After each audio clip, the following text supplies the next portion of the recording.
Hi everyone, it's Hermes here with your weekly Hewing message. The message that helps us to focus on what it takes to shape us into who we were meant to be, so that we can all achieve our purpose. Hewing you one step at a time to increase your human effectiveness at work. So the day is finally here. The Dishonest Manager's Day of Reckoning.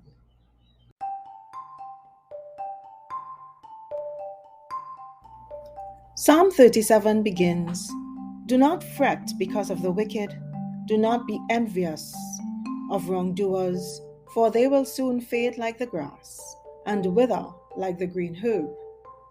Verses 1 and 2 of the psalm.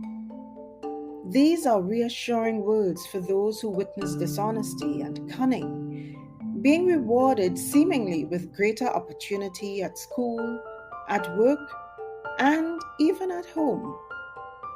The psalm continues with encouragement to the believer to trust in the Lord and do good, verse 3, and then later on in verse 20, justifying this trust in God and doing good, it says, "The wicked perish, and the enemies of the Lord are like the glory of the pastures.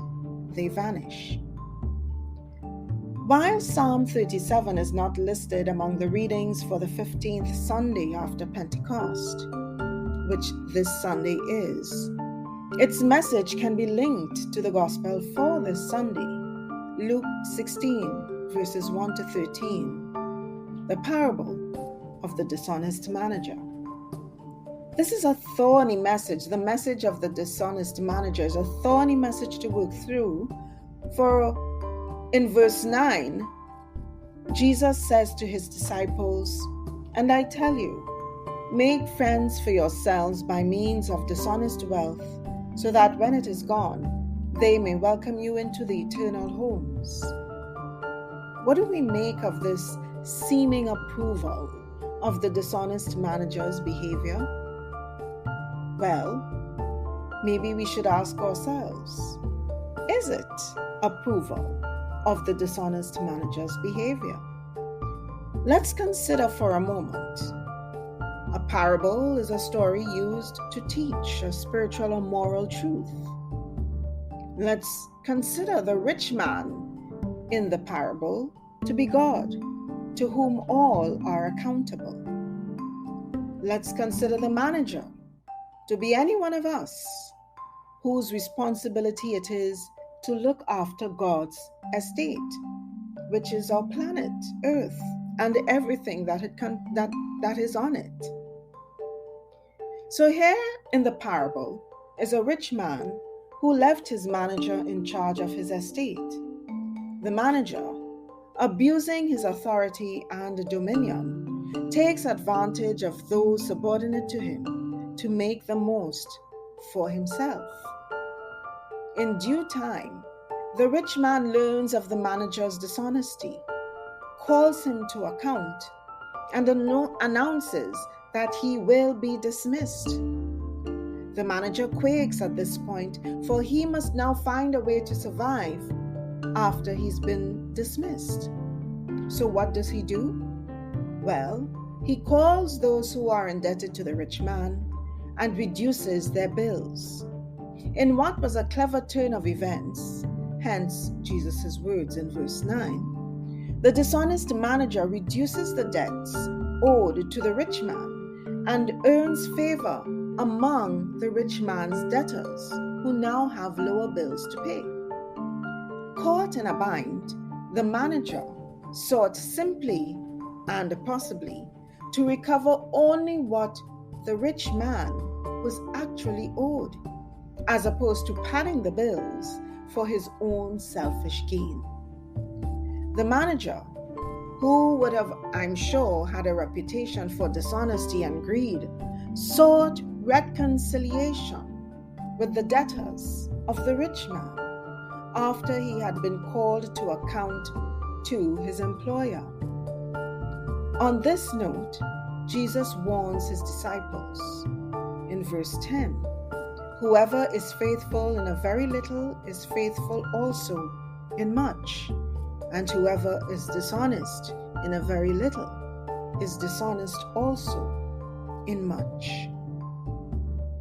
Jesus' exhortation is to be a faithful steward of the things that have been given to us.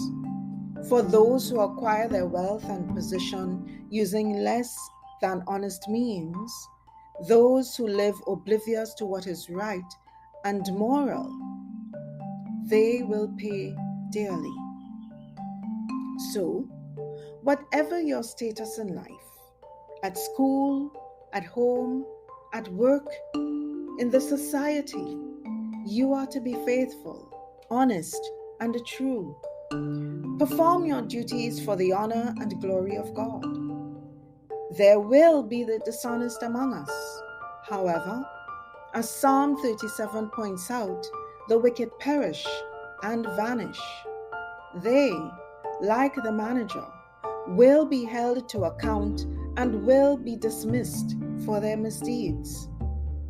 So, your classmate cheated on an exam, your boss is dishonest or plays the favorites game, your spouse is an adulterer or an abuser, forgive them and pray that they repent and are reconciled with those whom they have wronged. Friends, life catches up with us. Eventually, we will have to face either the good or the bad that we have done. Do not fret yourselves because of the wicked and the evildoers.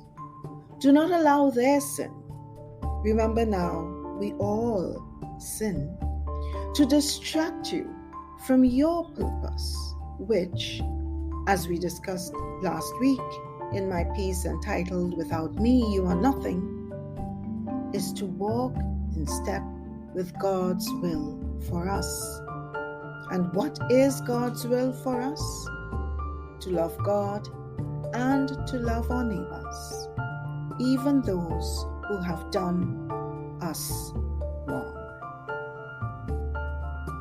You do this, and nothing will steal your love, your peace, or your joy.